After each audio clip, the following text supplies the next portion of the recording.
Assalamualaikum warahmatullahi wabarakatuh. Alhamdulillahirabbil alamin. Para pemirsa rahimakumullah, pada kesempatan kali ini kita masih diberikan oleh Allah Subhanahu wa taala untuk bisa berjumpa dalam rangka membahas materi Al-Quran Hadis kelas 11 Madrasah Aliyah, yakni bab ke-8 pertemuan kedua tentang etos kerja pribadi muslim. Pada kesempatan kali ini kita akan fokuskan pada pembahasan Quran Surat Al-Qasas ayat 77. Sebelum kita membahas lebih jauh materi, lebih baik maka kita awali dengan bacaan Al-Fatihah. Mudah-mudahan pertemuan kita pada kesempatan kali ini senantiasa meridai Allah Subhanahu wa taala. Amin amin Allahumma amin. Ibtigha'i mardatillahi bi syafaati Rasulillah sallallahu alaihi wasallam wa bi karamatil awliya wa ala hadhihi niyyah niyyatul khalisah niyyatul mukhlisah niyyatus shadiqah wa ala kulli niyyatin shalihah. Al-Fatihah.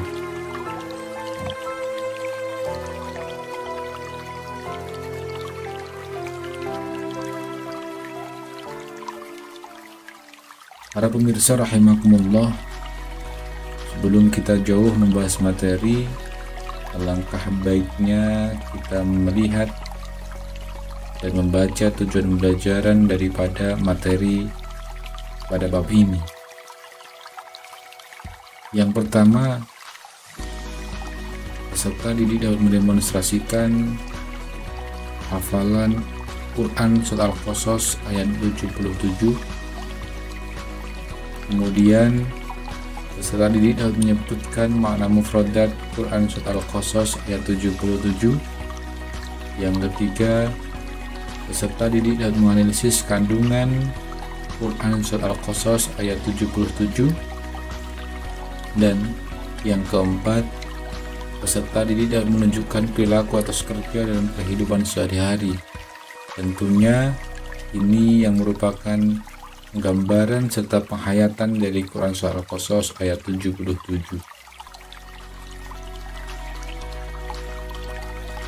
Baik, para pemirsa rahimakumullah, mari kita renungkan sejenak. Manusia sebagai makhluk sosial memiliki berbagai macam hasrat dan keinginan dalam hidupnya. Hasrat dan keinginan ini bila tidak dipandu dengan akal yang jernih dan ajaran agama yang luhur, dapat menimbulkan keserakahan, kerakusan, ketidakpuasan, berlebihan, dan hal-hal lain yang dapat merusak bahkan melenyapkan eksistensi manusia itu sendiri. Oleh karena itu, manusia harus menyadari pentingnya keseimbangan hidup, baik dalam mewujudkan hasrat maupun melenyapkannya. Islam sebagai agama yang komprehensif turut mengatur tentang keseimbangan hidup. Ada banyak ayat Al-Quran yang menjelaskan tentang hal itu, termasuk Quran Surat Al-Qasas ayat 77. Baik, langsung kita masuk ke materi Quran Surat Al-Qasas ayat 77. Mari kita baca dan kita simak bersama-sama. Bismillahirrahmanirrahim. Wabtaghi fima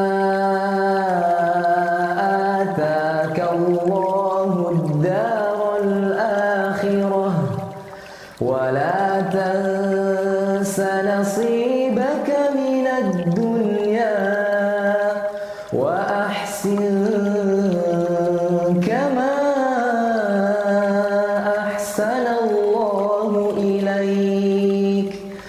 ولا تبغي الفساد في الأرض إن الله لا يحب المفسدين. Baik, sebelum kita melihat terjemah secara lengkap, alangkah baiknya kita menganalisa terlebih dahulu terjemahan kosakata atau mufrodat pada Quran Surat Al-Qasas ayat 77 ini. Pada ayat ini ada lafaz wabtaghi. Wabtaghi artinya dan carilah. Atakallahu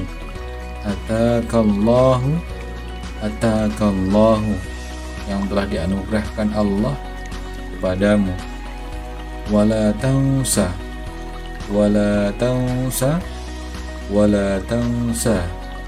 janganlah kamu lupakan nasibaka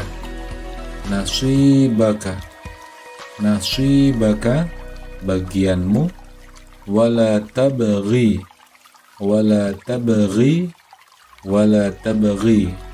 dan janganlah kamu berbuat al-fasada kerusakan. Baik, para pemirsa rahimakumullah, kemudian terjemahan daripada ayat, dan carilah pada apa yang telah dianugerahkan Allah kepadamu, kebahagiaan negeri akhirat, dan janganlah kamu melupakan bahagiamu dari kenikmatan duniawi, dan berbuat baiklah kepada orang lain sebagaimana Allah telah berbuat baik kepadamu, dan janganlah kamu berbuat kerusakan di muka bumi, sesungguhnya Allah tidak menyukai orang-orang yang berbuat kerusakan.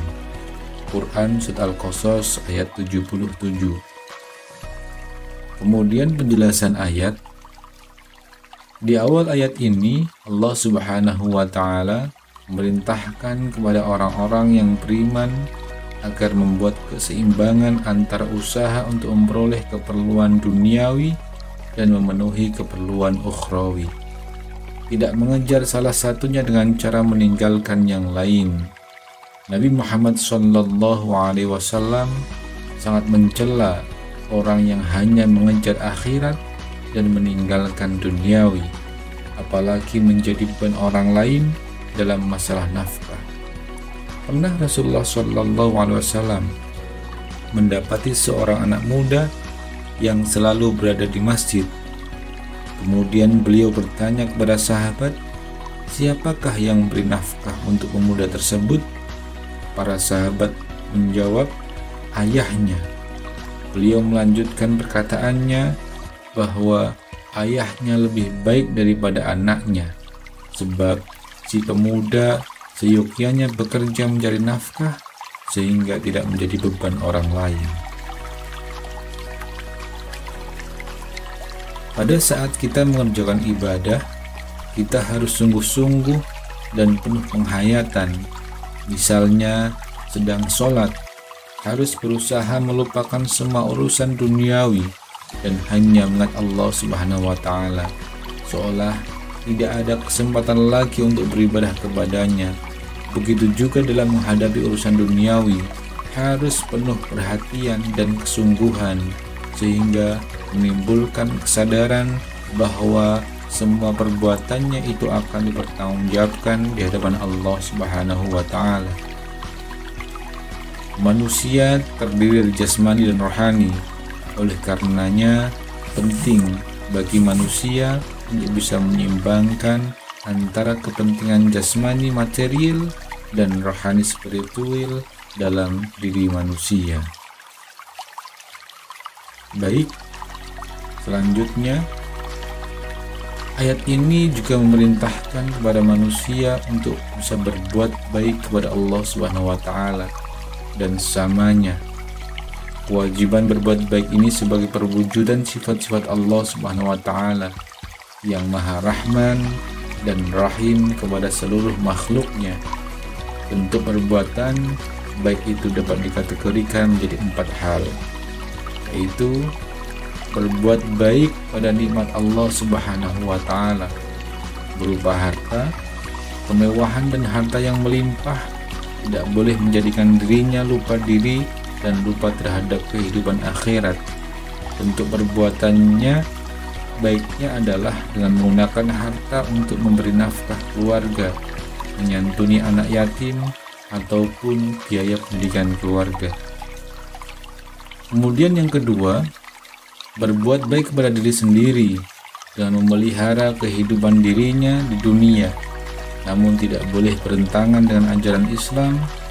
Bentuk perbuatan baik seperti ini termasuk makan, minum, berpakaian, beragama, berkeluarga, bekerja, dan bermasyarakat. Yang ketiga, berbuat baik sebagaimana yang diajarkan oleh Allah Subhanahu wa Ta'ala sebagai wujud pelaksanaan kewajiban muslim, yaitu selalu mentaati perintah Allah Subhanahu wa Ta'ala melalui ibadah dan menjauhi larangan-larangannya. Yang keempat, berbuat baik dengan tidak berbuat kerusakan di muka bumi. Manusia sebagai khalifah di muka bumi ternyata telah banyak menyia-nyiakan amanah Allah Subhanahu wa Ta'ala. Di dalam Quran surat Rum ayat 41 dijelaskan bahwa kerusakan di darat dan di laut adalah akibat ulah manusia. Allah Subhanahu wa Ta'ala telah banyak mengingatkan manusia dalam Al-Quran agar tidak melakukan kerusakan di muka bumi ini. Selanjutnya, para pemirsa rahimakumullah, implementasi dari Quran surat Al-Qasas ayat 77, sikap dan perilaku yang dapat diterapkan sebagai penghayatan dari Quran surat Al-Qasas ayat 77 adalah sebagai berikut. Yang pertama, senantiasa menyeimbangkan kegiatan yang menyangkut urusan dunia dan akhirat. Yang kedua, manakala sedang mengerjakan ibadah, kita senantiasa bersungguh-sungguh dan penuh kekhusyuan. Demikian juga sebaliknya, saat bekerja senantiasa serius dan giat penuh tanggung jawab. Yang terakhir, senantiasa berbuat baik kepada sesama dan tidak membuat kerusakan. Terima kasih atas perhatiannya. Semoga selalu diberikan kesehatan dalam segala aktivitas kita, dan sampai jumpa pada pertemuan selanjutnya. Mari kita akhiri pertemuan kita pada kesempatan kali ini dengan bacaan wal asri. Bismillahirrahmanirrahim. Wal asri innal insana lafi khusrin illa allazina amanu wa amilus solihati wa tawassaw bil haqqi wa tawassaw bis sabr. Wallahu muwaffiq ila aqwamit thoriq. Wassalamualaikum warahmatullahi wabarakatuh.